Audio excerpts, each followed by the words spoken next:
This is Athletes as Educators with former pro basketball player, championship winning coach, and author Angela R. Lewis.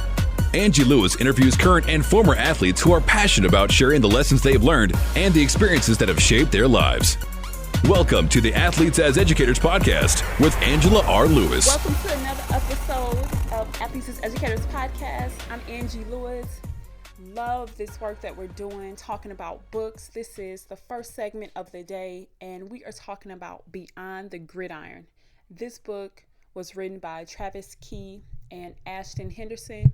Travis and Ashton played football together at Michigan State University, and after college, Travis played in the NFL and he played professionally in the Canadian Football League, and Ashton moved on to work in college administration. Travis is now a packaging engineer, and Ashton works at Florida State University in athletic administration.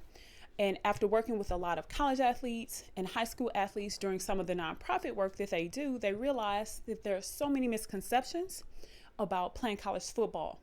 And they wrote this book together to give a really, really clear, practical understanding of what it takes to be a college football player, some of the good, the bad, the ugly. They talk about their experience. Travis actually walked on to Michigan State University. Ashton was a highly recruited high school athlete, suffered some injuries. Both of them had some family situations. And so it's a really transparent book that is a great tool for parents and for young people who want to play college sports. In the book, they also interview Caleb Thornhill, who is the director of player development for the Miami Dolphins. And he played at Michigan State as well. So he talks about the professional level and what it's like in the NFL. So this book is just a very well put together piece around what it takes to be a college athlete and some of the challenges and then how you can thrive. That's what I love most about the book. They give ways that you can thrive and tips on things you can do to be successful off the field. Obviously why it's called Beyond the Gridiron, because it's more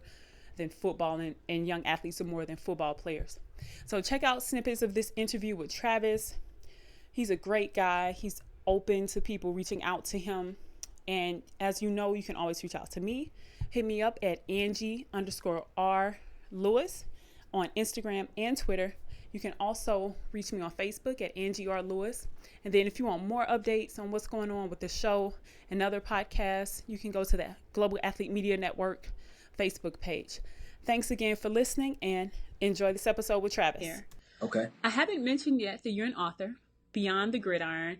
You co-authored a book with a really good friend, Ashton Henderson. You're a really good friend. Yes. I just met him through you. So will you talk a little bit about Beyond the Gridiron and how the book came about?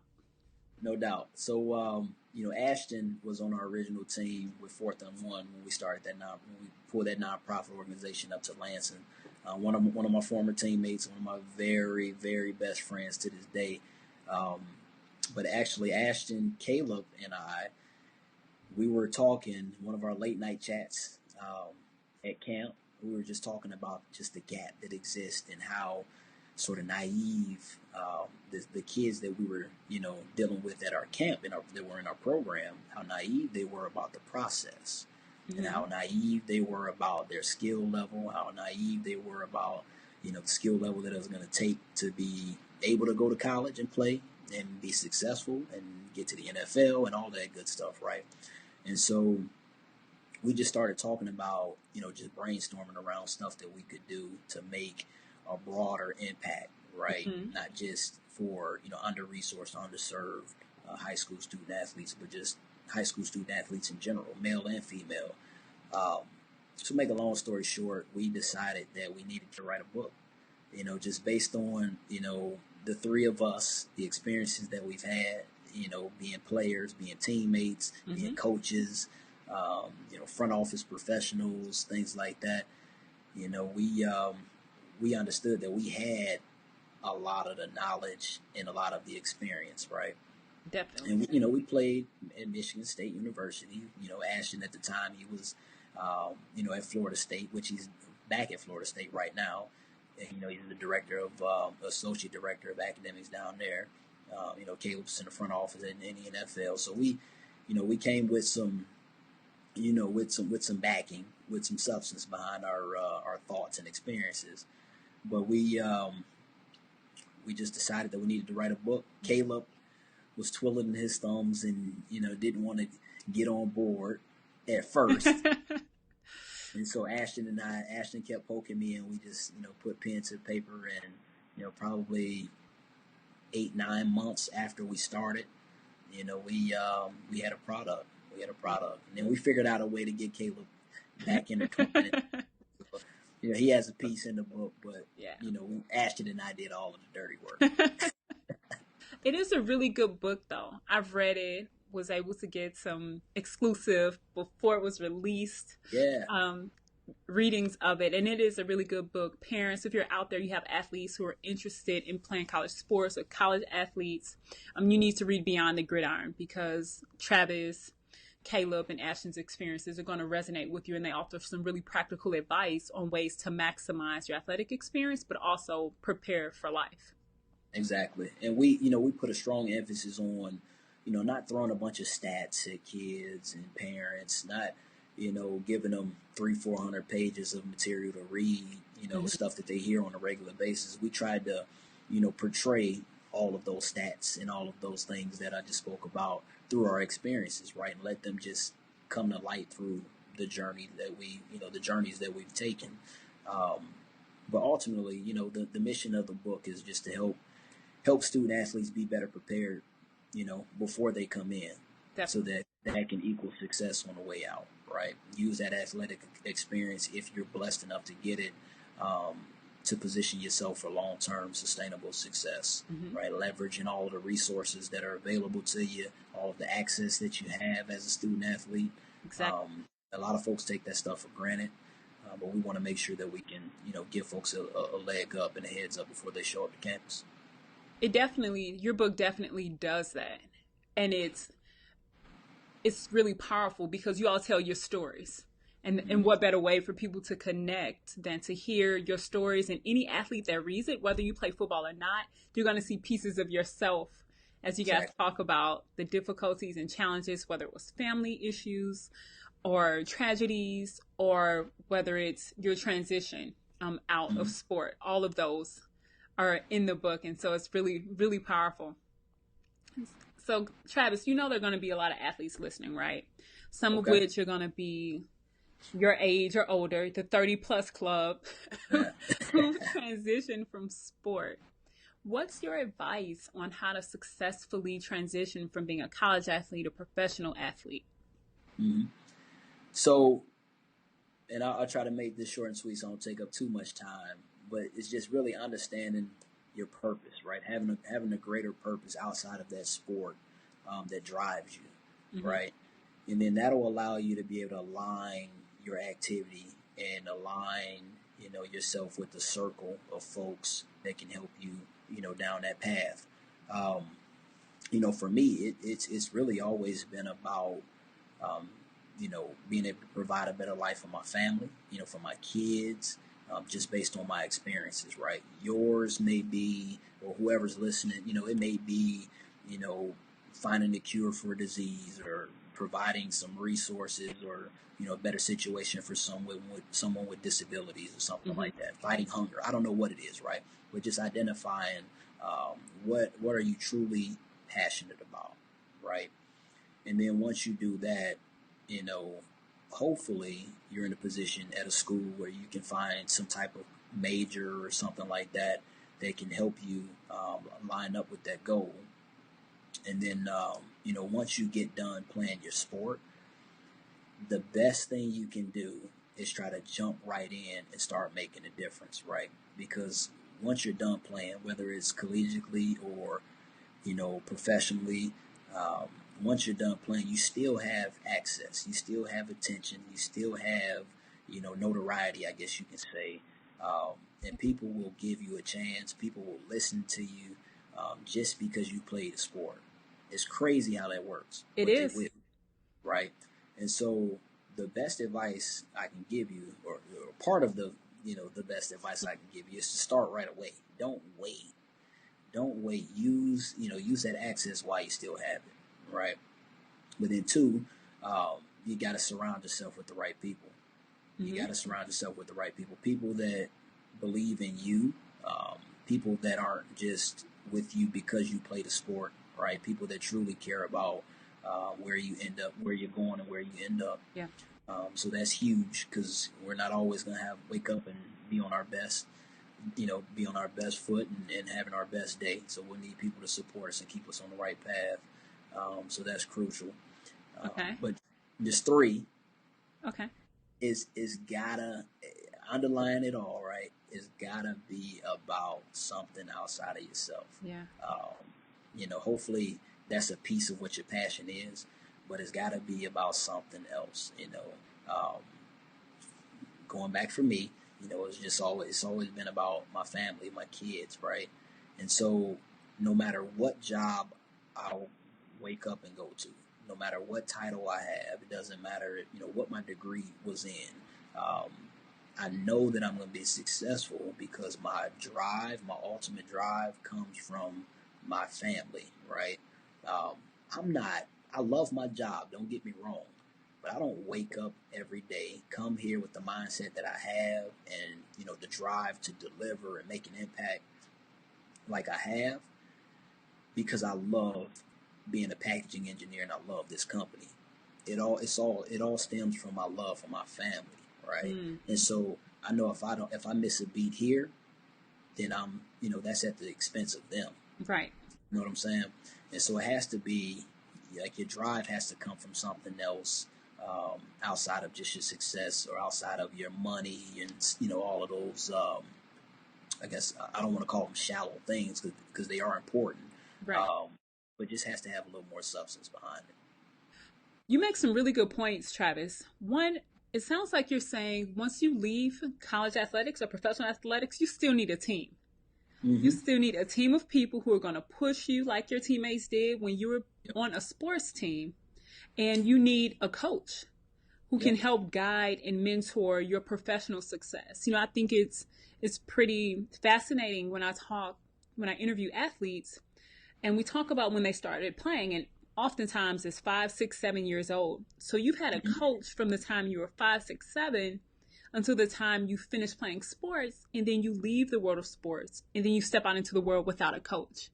Right. And we think about the impact. For disaster. Exactly. And it took me a while to realize that one. It took me a while, but athletes who are out there listening, find yourself a professional coach. Find someone who can help guide your next path because it is going to be invaluable. One, for access to opportunity, but two, for you to be able to grow and have the type of life that you desire. Exactly. Yeah, so that's huge. Travis, a lot of athletes I interview have a desire to help youth. I think when you grow up as an athlete, you go to camps. And when you're in college, you're forced to work the camps. And so camp or giving back or something community oriented kind of becomes a part of our responsibility as athletes. Exactly. But if someone wants to create an Apex Academy type organization, what would be some steps that you would give for them to do?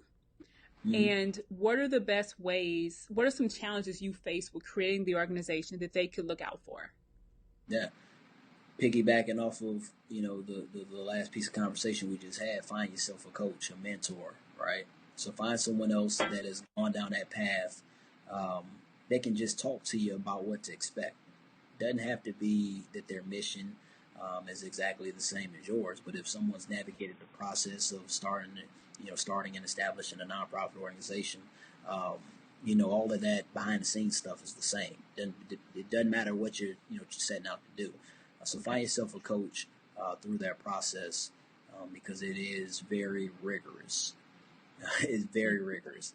But then I would just say, make sure you have a team in place that's ready and willing to help you get things off the ground and get things moving. You have to find people that are passionate, very passionate about doing what you guys are setting out to do, because there's a lot of groundwork, a lot of footwork that needs to be done in order to get things going outside of the legal stuff and getting everything organized, right? So it's finding yourself a coach, Okay. right? Help you through the process. Then surrounding yourself with the right people um, in order to make or position you guys for success. And then two, just being genuine and being true about your mission. Um, if there's something you set out to do, and you have a very specific purpose, stick to it. For us in particular, right, there's a lot of ways that we could monetize our program, right? There's a lot of aspects in terms of what we're doing um, that could be a revenue generator, right? Mm-hmm.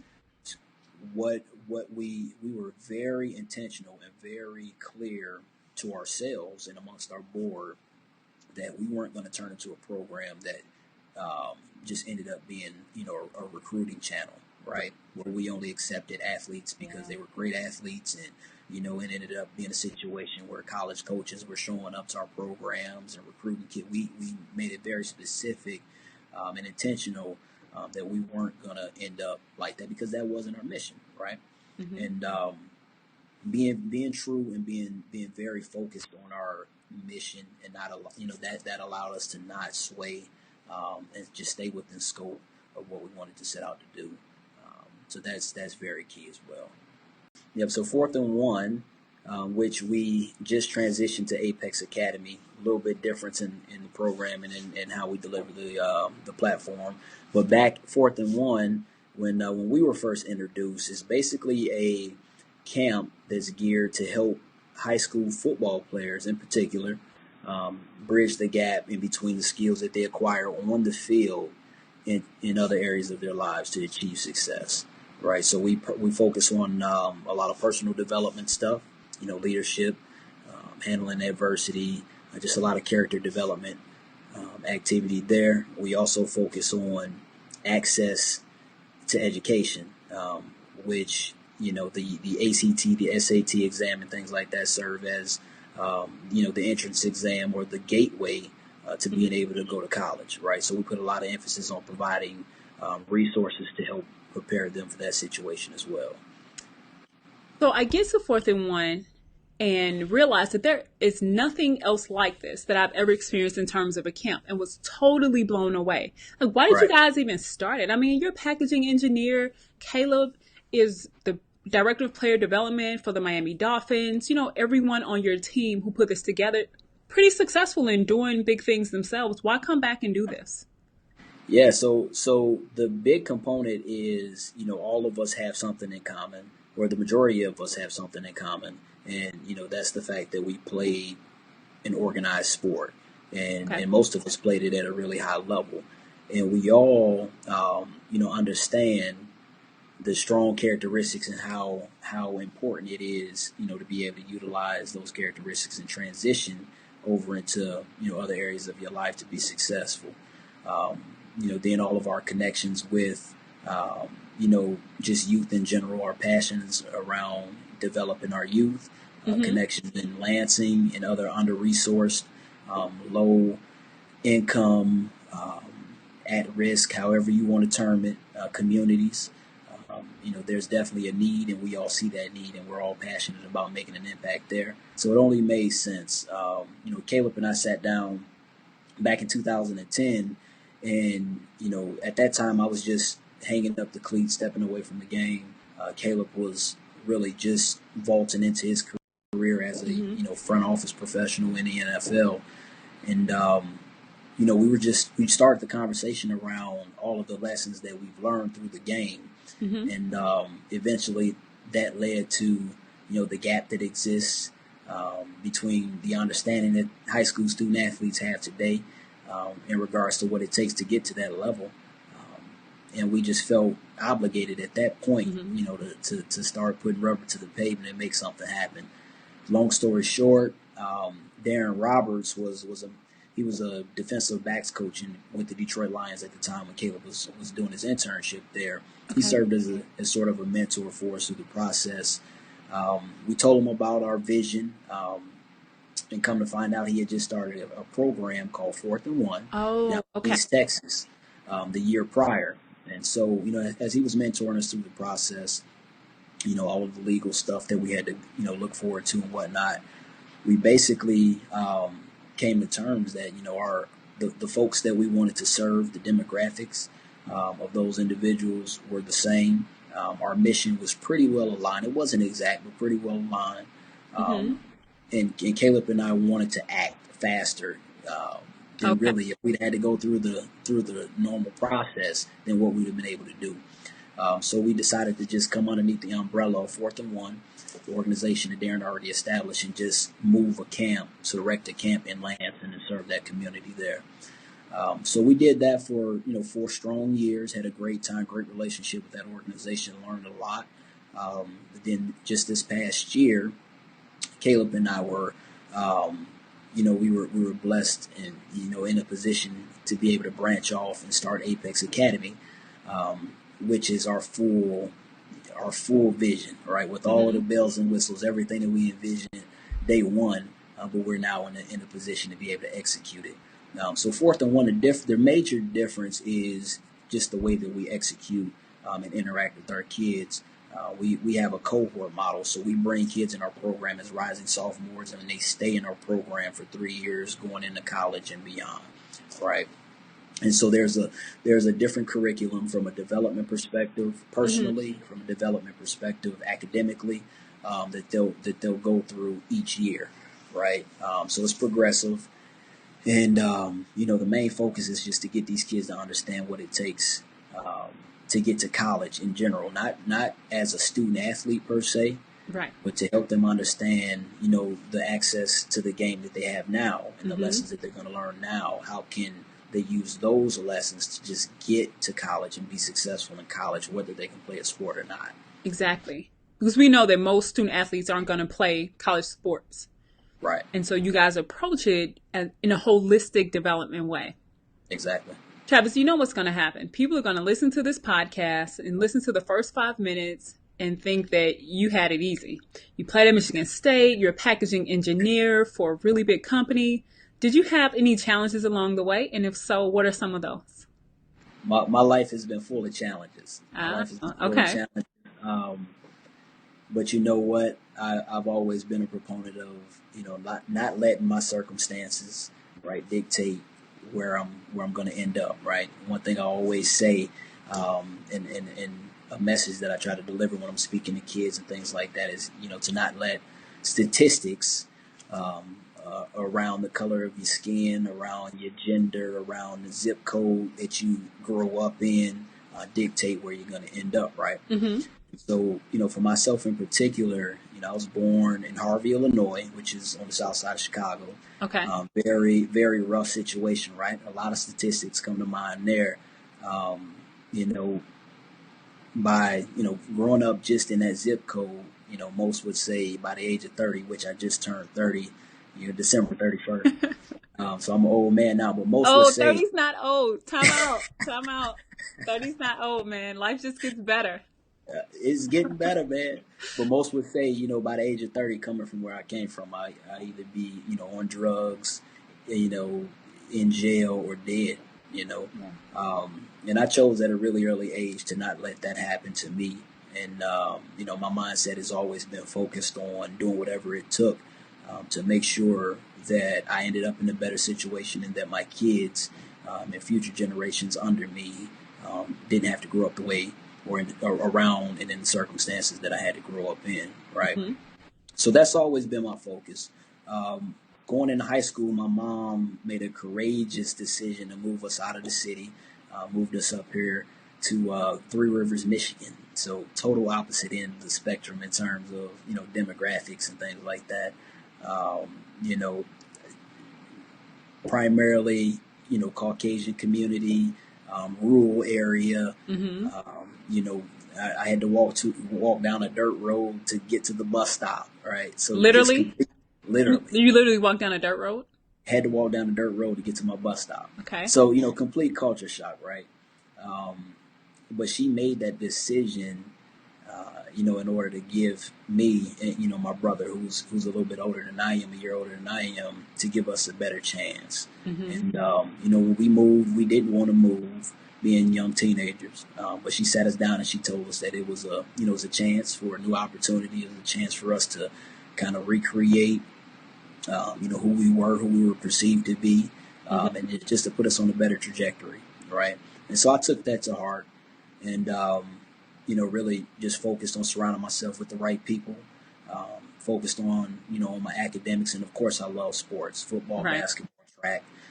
Were my three main sports, and then I just had a chip on my shoulder, I guess you can say, that really drove me to just work hard and compete, to my fullest, and just not let anyone outwork me in anything. Right. How many college scholarship offers did you get when you were a senior? I had some opportunities to come and play football at the Division III level, which there are no scholarships there. Had some Division II interests. How many people, Travis? How many people said we are offering you a full athletic scholarship? Zero. So students need to hear that, though. They need to hear that. Yeah. So you made the choice to go to Michigan State because of their engineering program? Exactly. So you were focused on academics? No question about it. I took a look at their program, made a couple of visits up here to campus, and, really fell in love with the place. I was already in love with it from a distance, but didn't have any connection, right? Came up here, saw what the opportunity was, and decided to, ball all of those other inquiries and interests up and throw it in the trash and go to Michigan State and focus on, my education. And, my mindset was, I'll walk onto the team because I've always had confidence in my ability to play. But, I knew at the end of the day, if I didn't make it, I'd be all right. I think it's important that athletes out there who are listening, parents who are out there who are listening, know that focus on academics. Like if your son or daughter has an interest in something, have that be the driving force for their selection, because then you're empowered to make your college decision, and you're not at the whim of college coaches and those few options that you may have if you only focus on athletics. So Travis, you walked on to the football team at Michigan State. Some would say you're a little crazy. Like you have to be just a little crazy to attempt that. Will you tell us about your decision to walk on and the process of walking on? Oh yeah. A lot of folks thought I was crazy. One, I played defensive back, 5'10" at best, right? That's on my good day, stretched out. At the time coming out of high school, I was 167 pounds or something like that, right? So not your prototypical Division I defensive back, right? But I knew that I had the mindset, and I knew I wasn't going to let anyone outwork me if I got the opportunity, right? A lot of folks called me crazy, but I decided to walk on and, give it a shot. When I actually showed up to campus, this is how naive I was, right? So, I was accepted into the school, into Michigan State, showed up to campus, hadn't communicated with any coaches at all prior to, and just being as naive as I was about the process, I thought I was just going to be able to walk into the football building, go meet with the coach, tell him I want to play, and get my opportunity. So, first day on campus, that's what I set out to do. And I was quickly brought to the reality that it doesn't happen like that. I had already missed, the tryout, the open tryout for that, fall season. So I got the news that I would have to wait until January just to even try out, to even try out for the team. So I spent, it was a blessing in disguise, no doubt.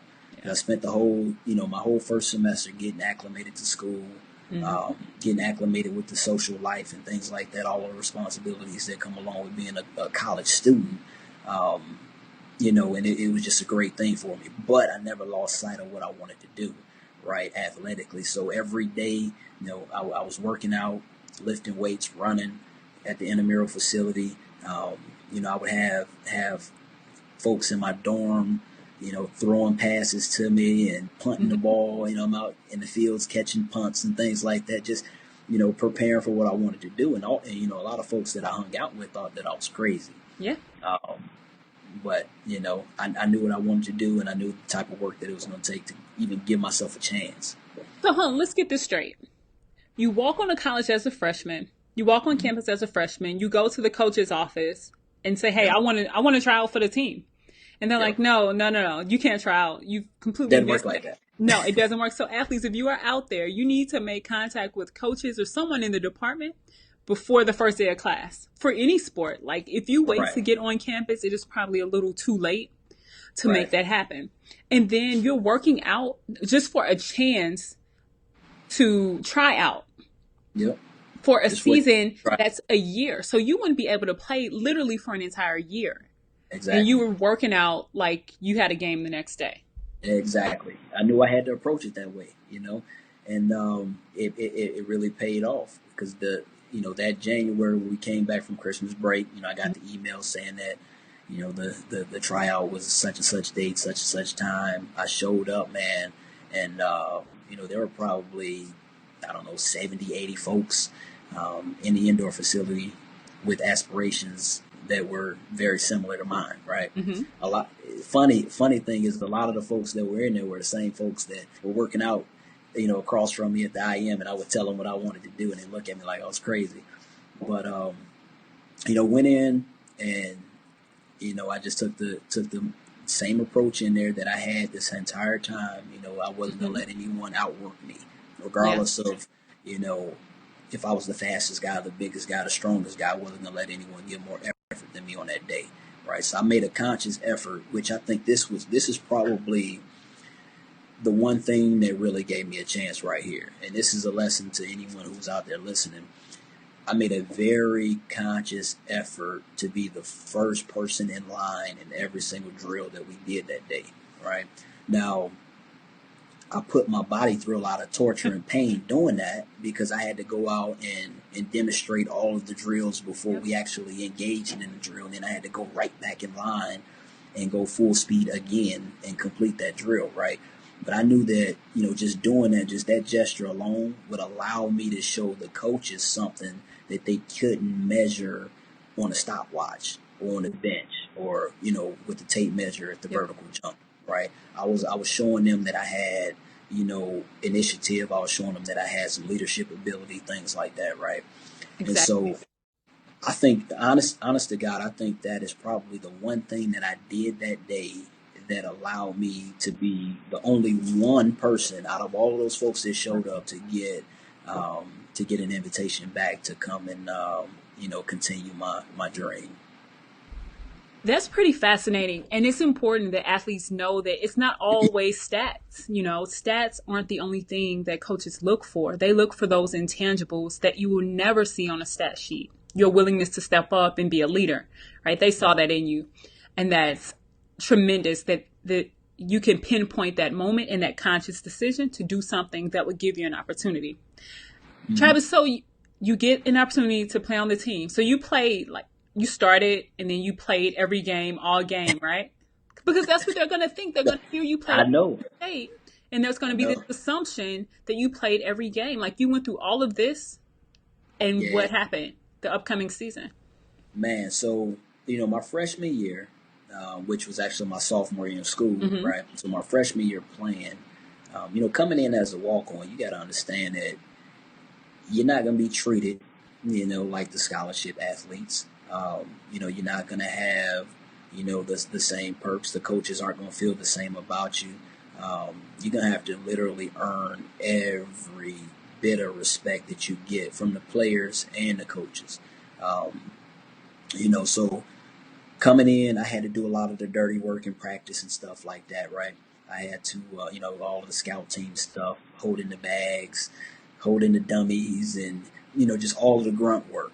But the one thing that I always took pride in, right, was that I was there. In that moment, I was there to do a specific job, and I was there for a reason, right? And in that moment, my job was to make my teammates better, right? That was my job. And I took that job very seriously. And so, everybody, all of my teammates and my coaches, every time someone had to line up against me and I was a scout team guy, right? just giving a quote unquote look. Right. Everyone knew that they were going to have to come with everything they had. They were going to have to bring their A game, right? I wasn't going to take it easy. I wasn't just going to, follow a card and go run to a spot and just let someone, dominate or make a play on me. I never had that mindset because, of course, I had a lot of pride too, right? I knew I had a job, but I had a lot of pride. And so, eventually just that mindset alone, it began to separate me from all of the other walk-ons that were there, right? And so I began to gain some respect from my coaches and my teammates as a player, right? So they began to see some of the ability that I had just from approaching practice that way, right? And I was making my teammates better, so I was getting my job done. So I got some respect from that angle as well. But first year I just played, just from that alone, my reward from working hard like that was just to get a spot on special teams, right? So I was a special teams guy. I played special teams my first year. My second year, then I got the opportunity to start about halfway through my junior year. And at that moment, I'd already been in the system for so long. I'm a smart guy. I understood the playbook. I knew exactly where I needed to be, where everyone else needed to be, things like that. And so all I needed was the opportunity to get on the field. And once that opportunity came, there was no way I was going to let someone either outwork me or outsmart me and take it away. So you got the opportunity. Yeah. So started my junior year, or half of my junior year, and then I started, my senior year. Earned a scholarship a long time ago. I forgot that part. So after my first year of just grinding it out, right? My coaches blessed me with a scholarship, and they said they recognized what I brought to the table and what I could do for the team, so on and so forth. So they rewarded me a scholarship after my first year being on the team. But one of the most proud moments in my life, outside of the birth of my children, I would say is on August 22nd, 2007. I remember it like it was yesterday. Wrapping up fall camp, and my teammates and coaches honored me as a captain of the team.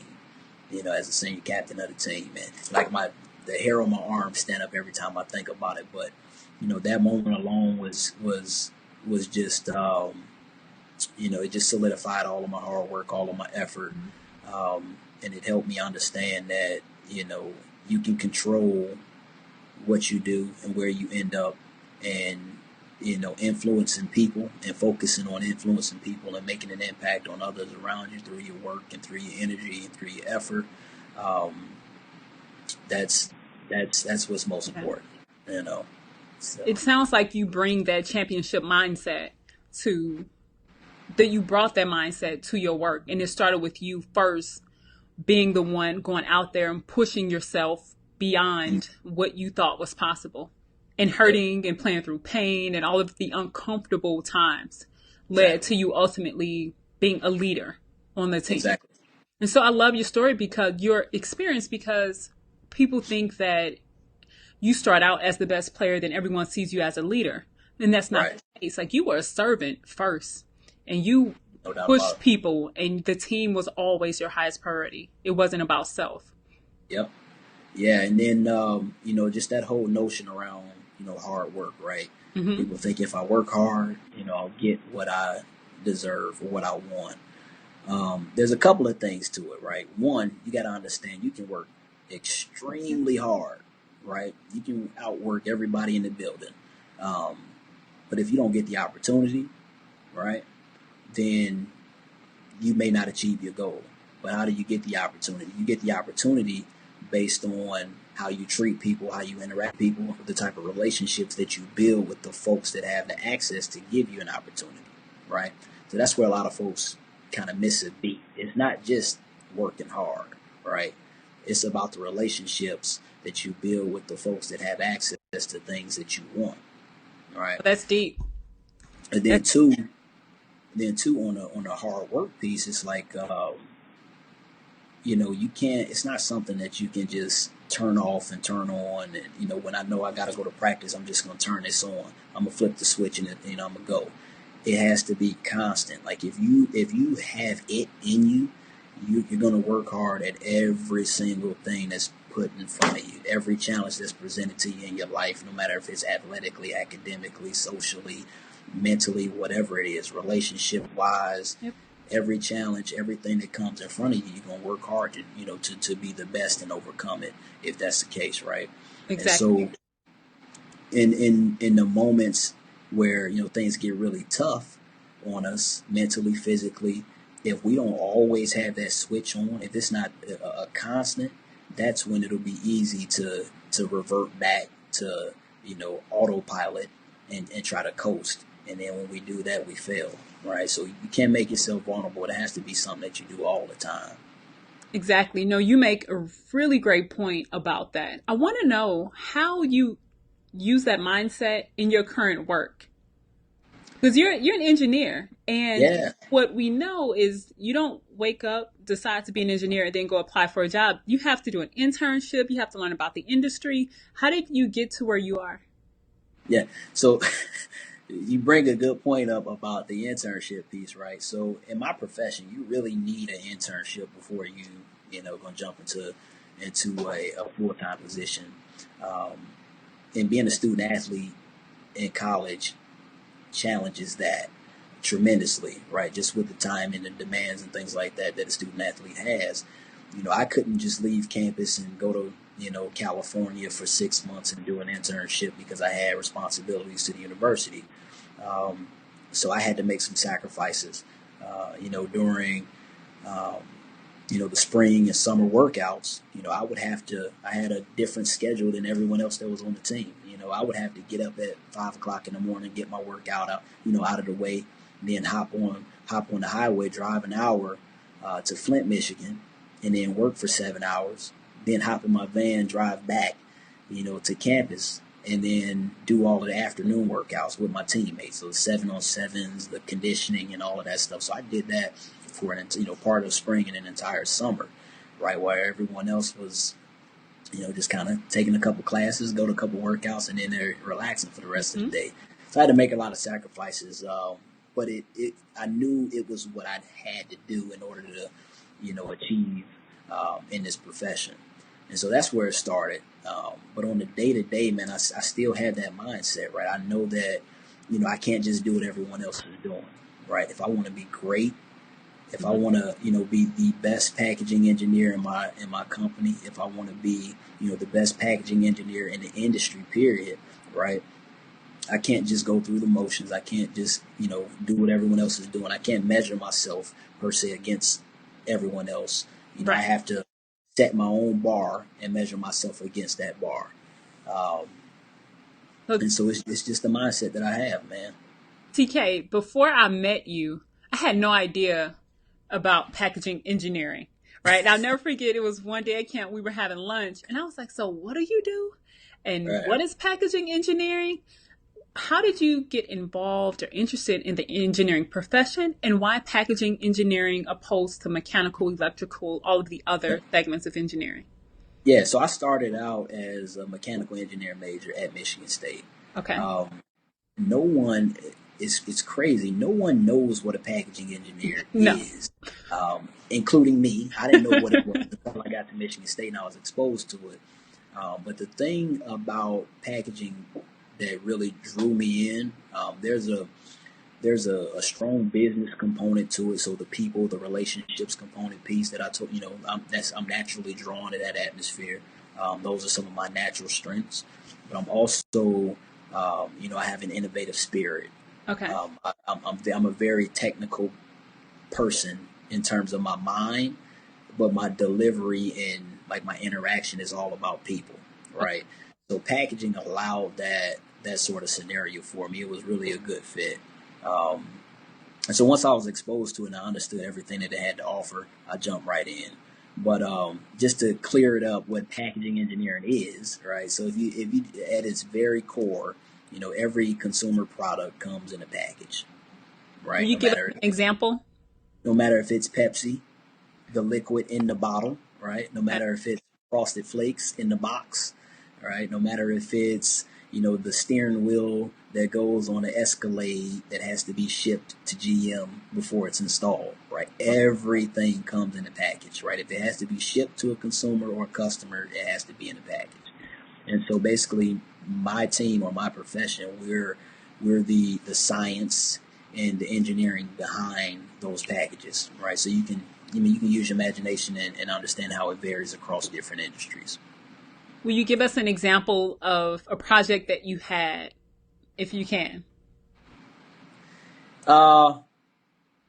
Yeah, I mean, it's right now, a lot of the stuff that I work on right now so I'm on our salty snacks team, Okay. right? And so I support all of our salty snacks. So we have like some Keebler salty snacks, so like Club Crackers. We own Cheez-It. We own Pringles, the Pringles brand, things like that. So I do a lot of work around optimizing our packaging.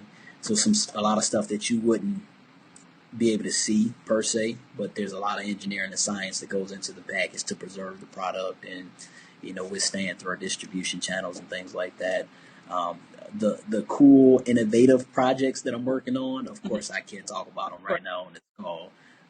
But I do get to work on some fun stuff as well, just designing new packaging concepts to go into new channels and things like that. So what I love about your perspective and your journey, TK, is that you were an athlete, like serious, committed athlete, but you also knew that you needed a career and you leveraged your strengths and understood that you needed to make a decision about your major, that you could build a career and there was career trajectory. I think a lot of times athletes are so focused on sport that we, especially football, basketball, like those really, the sports that get a lot of revenue, right? And a lot of publicity. We're so fixated on being professional athletes that we miss this opportunity. And so I like to deep dive on athletes and in careers so that younger athletes who are listening, or even those who are in college who are listening, can hear and be exposed to different industries. Travis, there's one thing that I really wanted to touch on that's important for athletes to know, and it's not talked about often at all, at least not in a positive light.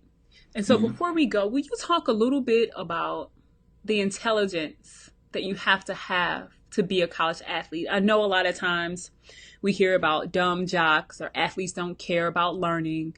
And sometimes athletes themselves play into that role, but it's not, the reality. Can you talk a little bit about kind of what you had to know to be able to perform? I chuckle when you think about, are you there? Okay, yeah, when you think about the complexity of, and I'm going to just use football as an example because that's my experience. When you think about the complexity of a playbook, whether it's offensive or defensive playbook, right? There's so many things that you have to understand as a player, not just scheme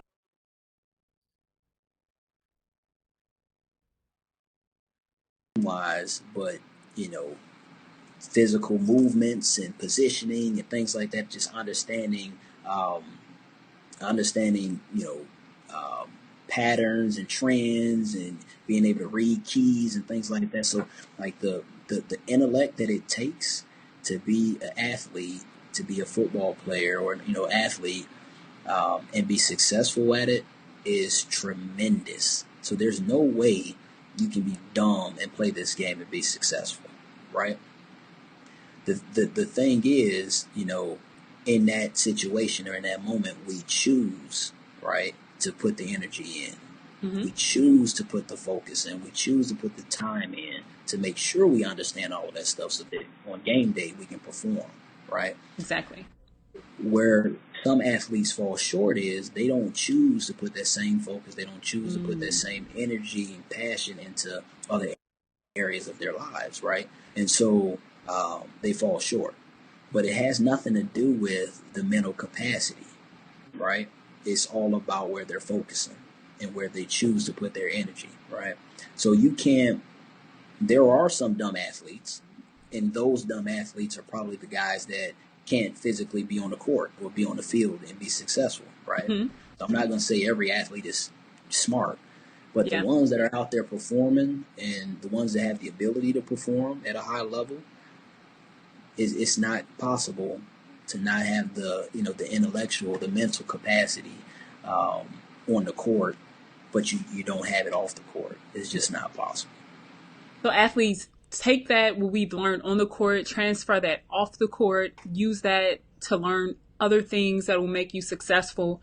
We don't want to lose that part of who we are once we transition from sport, because it's going to be invaluable for success in life. And this is coming from a packaging engineer who played at Michigan State, who walked on to the team. So TK, we definitely thank you for your wisdom. So if someone wants to learn more about Beyond the Gridiron, if they want to learn about Apex Academy, if they are a student athlete and want to know more about being a packaging engineer, how can they reach you? All right. So on the packaging engineering front, you can just look me up on LinkedIn, and then we can connect on that front. Beyond the Gridiron, you can go to our website, www.beyondthegridironllc.com, and you can find out more about my story, about Ashton's story. You can also purchase a signed copy of the book there. If you want to find out more about Apex Academy, if you just want to find out, if you want to support us, if you want to partner with us, you can go to www.apex-academy.org. You can also follow me on Twitter at Travis Key. Perfect. So you have multiple ways to get in touch with Travis, to learn more about Apex, to learn about Beyond the Gridiron, to learn about being a packaging engineer. Travis is one of the most authentic people that I've met. So I highly encourage you to reach out, talk to him, pick his brain, and he'll definitely share his wisdom and experience with you. Travis, as always, thank you so much for your time. My pleasure. I appreciate you having me. Take care. All right. Okay, you still there? I'm there. Okay, perfect. That was awesome. So Cool. I love how we took a deep dive into packaging engineering, because we didn't do that before. Mm-hmm. And then when we talked deep about your experience at Michigan State, because they needed to hear that. Yeah. What did you think? I thought it was good. I thought it was great. I think you do a great job of